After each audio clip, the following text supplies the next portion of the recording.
Hi, I'm back for chapter 5. Um, in case you have forgotten, we are reading Terrible Typhoid Mary by Susan Campbell Bartoletti. Um, so far, I'm really enjoying it. I think it's really interesting to have some kind of insight on how they handled disease and contamination and things like that 100 years ago. Diseases have always intrigued me, I guess. But so far, we know that the Warren family has moved back to New York City. The Thompson family, the people who own the house, have returned to their house at Oyster Bay. They wanted to have it inspected and tried to find out what the cause could have been, because there's a little bit of talk and belief that it could have been like the house was sick. That just means that the plumbing is bad, or there's some type of underlying issue with the structure of the home that could be causing it, not necessarily contaminated milk or food or something like that. So they really wanted to have the house inspected to determine if that was the issue. When they finished the investigation, they found that that wasn't the case. There wasn't anything wrong with it. And it was fine. But 1906, you have wealthier society and lower class and things like that, and a bad reputation or gossip going around about you, your family, or your home could really damage your reputation. Just like gossip and telling lies about people now can damage someone's reputation, it's the same thing. So Miss Thompson, super worried about how people are going to view her. She really wants to get it investigated. So they call in this Soper, for him to investigate and kind of get some insight, just another perspective, kind of. And he comes to the conclusion that Mary Mallon, the cook, the only thing that changed for the household, and that is quite possibly where it came from. So now he is going to try and track her down and get to the bottom of it. So, that being said, we are about to start chapter 5. And yes, I'm using my Harry Potter cup and wearing my Hogwarts shirt. So, here we go. This is chapter 5, in which the cook rules the kitchen. George Soper's hunt for the missing cook began. His first stop was Miss Stricker's servants' agency, where Miss Warren had hired Mary Mallon. The agency, it turned out, was owned by a man and not a woman, as the name suggested. The director didn't know where Mary was, but he gave Soper a list of 7 families for whom Mary had worked. It wasn't a complete list, for Mary had used several different agencies over the years. Sometimes she didn't use any agency. She just found work through advertisements. The list was a start. Like a detective trying to solve a mystery, list in hand, Soper pounded the city streets, knocking on the door of one former employer after another. To an epidemic fighter such as George Soper, the mystery wasn't who done it. The mystery wasn't Mary's whereabouts, although that was important too. The mystery was where Mary Mallon had worked as a cook, and if anything unusual had happened in the home while she was employed. Soper was building a case against Mary Mallon. George Soper had a theory. As a sanitary engineer with an interest in disease prevention, he knew the work of Dr. Robert Koch, a famous German bacteriologist, who had proved that specific germs caused specific diseases. Koch had also proved that germs were contagious. His laboratory methods, known as Koch's postulates, are still used today. By 1900, scientists had found that a small percentage of people who had recovered from infectious diseases such as diphtheria, cholera, and typhoid, and otherwise seemed perfectly healthy, could still transmit the disease. These people were known as healthy carriers. They had no idea that they were spreading germs. In 1902, Koch published a paper on the subject of healthy typhoid carriers in Europe. 3 years later, he won the Nobel Prize in Physiology or Medicine. But the concept of healthy carriers was still unproven in the United States until now. George Soper was certain that he was hot on the trail of a healthy carrier, the first to be discovered in America. If he was right, the discovery would make his career. He would become famous in medical and scientific circles. He would be invited to speak about his discovery at conferences. He would write articles. His name would go down in medical history alongside the names of famous scientists such as Robert Koch. But first, he had to collect the evidence to support his theory. He began with locating the families on his list.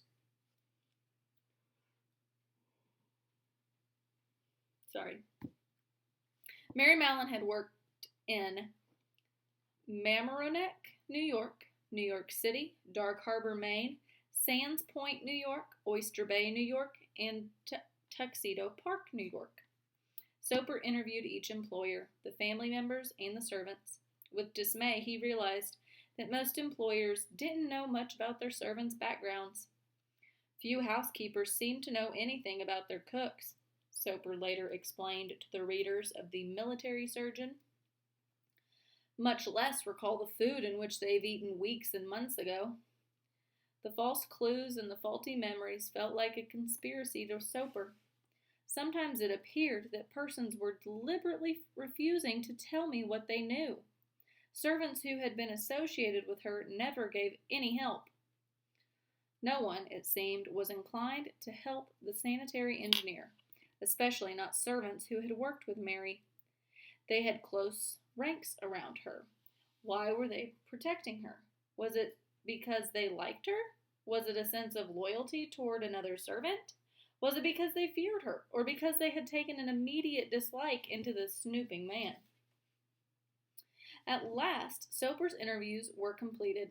As he studied his notes, he made a thrilling discovery. In nearly every household on the list, there had been an outbreak of typhoid fever. There was only one exception, Soper later explained to a group of medical doctors. A family that consisted of 2 people of advanced age and 1 old servant. Otherwise, Soper noted, the disease did not discriminate between classes. It affected employers and their families and their servants. In every instance, the families have been of ample means and accustomed to living well. I'm running out of air, said Soper. In each household, never fails. I always yawn when I'm reading. In each household, there have been 4 or 5 in the family, and from 5 to 7 servants. 4 of the persons attacked have been laundresses, 2 have been gardeners, permanently attached to the country places where the typhoid has broken out. Each time the source of the typhoid fever had been blamed on some other cause, a visitor, a new laundress, a footman, bad water, bad milk. In all, Soper tallied 22 victims, including the Warren family. In one instance, when 9 members of a household were stricken and no one was left to care for the sick, Mary had pitched right in, working side by side with her employer, the wealthy Manhattan attorney J. Coleman Drayton. Mr. Drayton told me that when it was over, he had been so grateful to Mary for all the help she had given him that he had rewarded her with $50 in addition to her full wages, wrote Soper later in the Bulletin of the New York Academy of Medicine. Why didn't Mr. Drayton fall ill? According to Soper, Drayton was naturally immune because he had typhoid earlier in his life. The same was likely true of the elderly couple and their servant. Mysteriously, Mary escaped illness in every case and always left soon after the outbreak. She had never been suspected, said Soper, until that moment. Soper tracked Mary to an old-fashioned, high-stooped house at 688 Park Avenue, where she cooked for Mr. Walter Boone and his family. Boone. She had begun to work for the Bounds several weeks after leaving Oyster Bay, but the discovery of Mary's whereabouts came too late.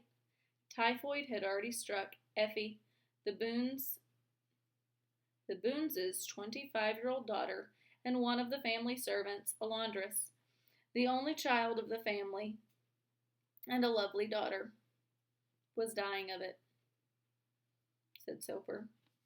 The total number of victims now stood at 24, including the Boone daughter, who would become the first fatality. I felt a good deal of responsibility about the case, explained Soper. Under suitable conditions, Mary might precipitate a great epidemic. Determined to confront the cook, George Soper paid Mary a surprise visit in the kitchen of the Boone's Park Avenue townhouse. He felt confident that once she understood that she was infected with the typhoid germs, she would want medical help. I was as diplomatic as possible, wrote Soper later, but I had to say I suspected her of making people sick. We don't know the exact words that Soper used. He may have been too blunt, for later he admitted to readers in the Bulletin of New York Academy of Medicine that he had bungled the interview. He had made Mary defensive and indignant. I made a bad start, he wrote. We don't know if Mary knew the term germ theory, or if she'd even heard of Koch's postulates and the notion of a healthy carrier. We don't know if she understood that microbes invisible to the naked eye cause disease. Soper's words may have sounded preposterous to her. How could a healthy person make someone sick? Soper's accusation must have struck at the very core of her sense of self-worth. Mary took great pride in her work. She kept a clean kitchen. She kept clean. Mary's reaction surprised Soper. Instead of sharing his concern, she grew angry. She told him that she had never had typhoid. She had never been sick, but had nursed those around her who were sick, helping them through the terrible disease. George Soper pressed on. I told her if she would answer my questions and give me the specimens, I would see that she got good medical attention in case that was called for, and without any cost to her. Specimens, Mary must have asked. What sort of specimens? And then Soper told her that he wanted specimens of her urine, feces, and blood. No doubt this felt like a highly unusual, very personal, very humiliating request.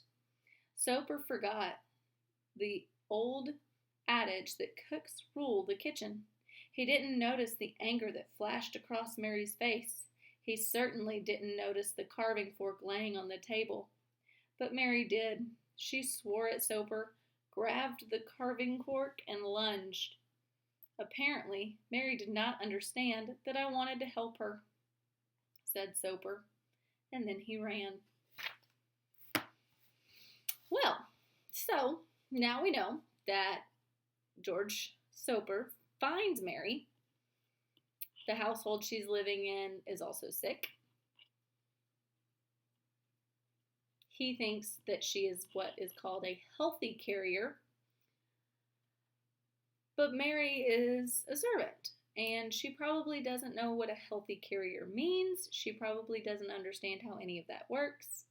And instead of the conversation going well,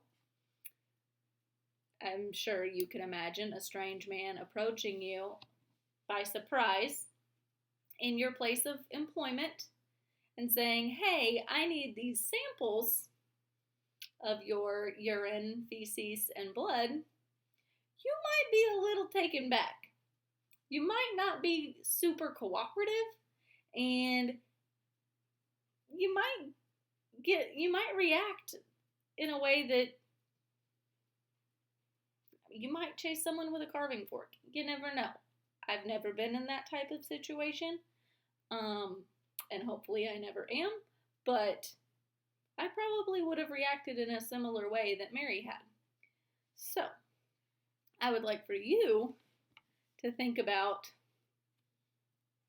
all of that. How would you react if some stranger came up to you and said, hey, can I have a sample of these things of yours?